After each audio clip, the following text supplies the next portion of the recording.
At that time, the only thing which everyone was worried about, and there is a lady who is now a minister in the Modi government who went on a protest, sat on a protest in 2004 when Vajpayee ji lost the election, blaming Narendra Modi and Gujarat riots for the defeat of BJP and NDA at that time.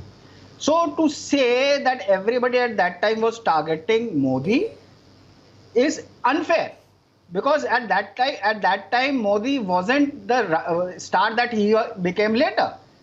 Why would Congress target him at that time? It was simply a case of a chief minister failing in his duties. What did Narendra Modi say in 2013? He said that if he is sitting in the back seat of a car and a puppy comes under the wheel, he feels sad. He should tell us who was driving that car in Gujarat when the riots happened. If he was sitting on the somebody has to take the responsibility for the failure at that time to control the riots.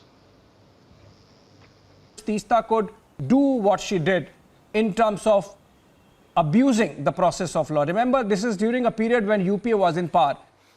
He has taken the name of a Congress leader who is no more, so I am not taking the name because he can't be coming back to defend himself. Ashutosh, you think there was an alliance between the Congress and these NGOs, Teesta being just one of them, which led to denial of justice to the victims, like Zakia Jafri? So, to answer your question, we have to go back to the observation of Supreme Court in 2009, when it said that Nero was fiddling while Rome was burning. And who was the Nero that Supreme Court was referring to?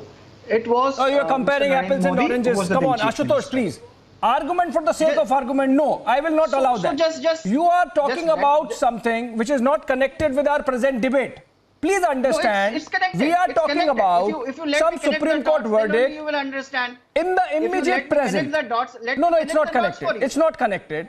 So let me connect. It's not connected. You're talking about something which is about 2003, 2004, not of 2022. Please talk about the present verdict, the observations made, and the question that I asked you of Rais Khan clearly mentioning that in his presence, Teesta would be talking to Congress leadership at that time, taking guidance, strategizing together.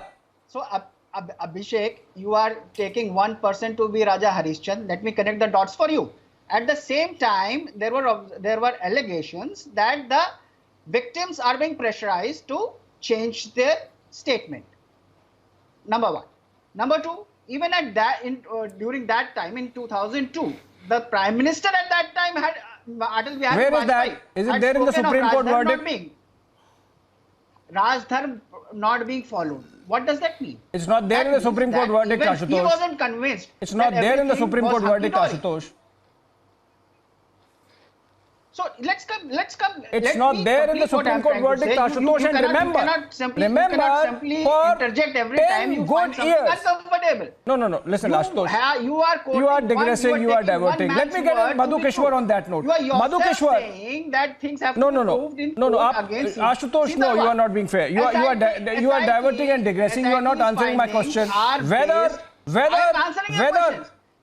there was. If you stop heckling me and listen to me, then only you will get the answer. Na? You ask other people not to heckle and you are constantly heckling me. Just be patient.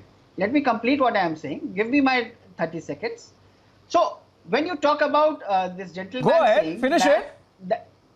So when you say that this gentleman, you quote the gentleman, you believe him to be speaking the truth.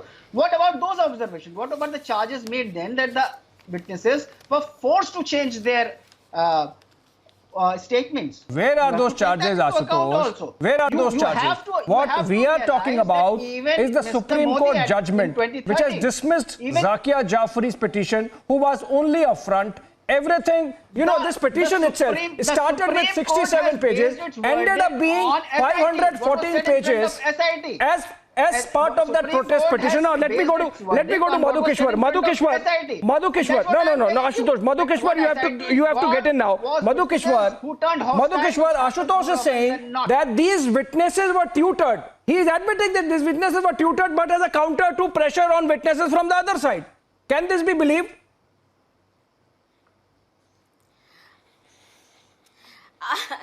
Actually, they're quite shameless. They're not going to keep quiet. They're going to come and filibuster endlessly. So let me just get to the point. Number one, they're still lying that Modi was Nero fiddling. The truth of the matter is, in my entire life, and I have investigated several rights, I can stick my neck out and say, these were totally shameless. Please, you are insulting the Supreme Court of India. It was the observation of the Supreme Court of India.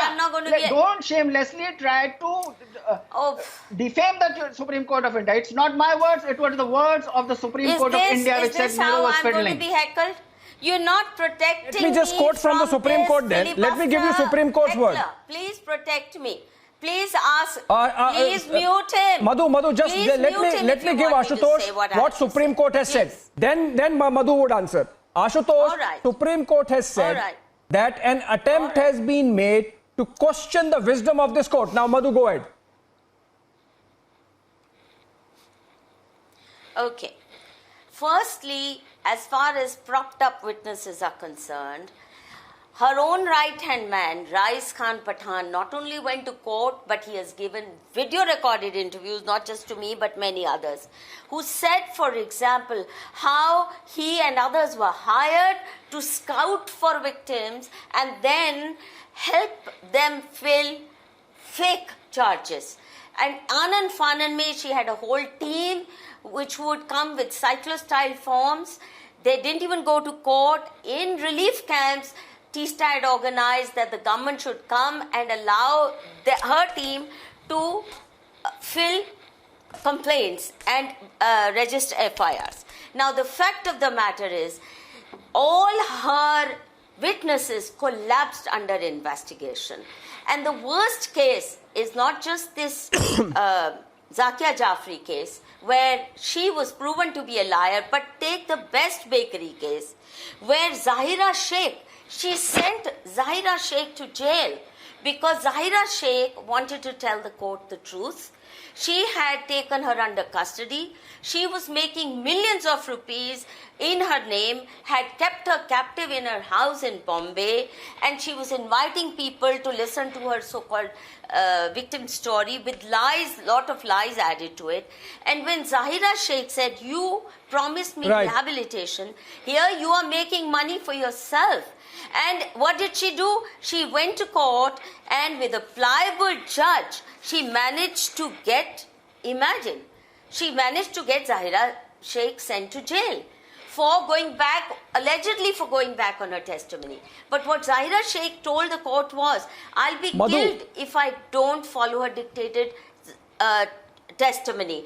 This is the kind of pressure she had put on victims. She had and she propped up numerous false witnesses. It's not just in Zahira Sheikh case. In all cases, and that's why they kept collapsing. You gave the example of Zahira, Madhu. She ruined many lives, but let me just focus on the Maya Kodnani and Maya Kodnani and Maya Kodnani. She got her implicated when Maya Kodnani was nowhere on the scene. And a completely innocent woman was nearly hung to death because of Teesta Seetalwad. She's evil personification. Both Sanju and Ashutosh are raising their hands. Yeah, as they say, example is better than pretext. Let me just give you more specific example, Ashutosh, and then you answer. Nanu Mia Malik, one of the witnesses, he says in his affidavit that Madina Banu was raped during the massacre. Madina Banu, when she comes before the SIT, she says, no, she was not raped. Now, whom do you believe? The victim or someone who's tutored, who's making an alibi? You see, that's what, if you had heard me the last time around, that's what exactly so if you had heard me the last time around, that's exactly what I said. And Madhu and you are quoting a man who has accepted that he is willing to work for money and fakery, indulge in fakery. So first of all, let's put that man's reputation in public domain. No, what about Madina Banu? No, Ashutosh again. What about Madina Banu? What about Madina Banu? When I quoted Supreme Court 2009 judgment, at that time there was there were reports that the victims and the witnesses are being pressured to change their stance. So whom do you trust? What they said the first time, or when the witness turns hostile? It's happening even in, if you see in Delhi also, in Delhi riots also, a lot of witnesses have turned hostile and government. Sanju, Ashutosh seems to be normalizing. She is insulting Supreme Court. Ashutosh and no one seems to be normalizing tutoring of witnesses. The Supreme Court has found so preposterous that the Supreme Court suggested that action should be taken against those who carry it out. Sanju, you have to take the social angle also. Maybe we heard you. This is not the way to debate. This man is going on and on and on. Please hold on. This lady does not let the other people. Sanju, make your point. No personal attacks, make your point. No personal attacks, make your point. Sanju, make your point. We heard you. We heard you, Ashutosh. Please keep quiet. I did not Sanju, make your point. Make my point. Sanju, make your point. I'm not heckling you. I was completing my point. Please tell this lady I wasn't heckling her. I was completing my point. Yes, Ashutosh, you have completed your point. We have allowed you to do that. Now, Sanju, make your point. Yes. And stop saying this lady. I have a name. My name is Sanju Verma. And now please ask this man. That is the language he understands to keep quiet. Again, Sanju. Ask this uncouth man to keep quiet. Okay, I take your name, Sanju. Please make your point. Otherwise, I'll have to go to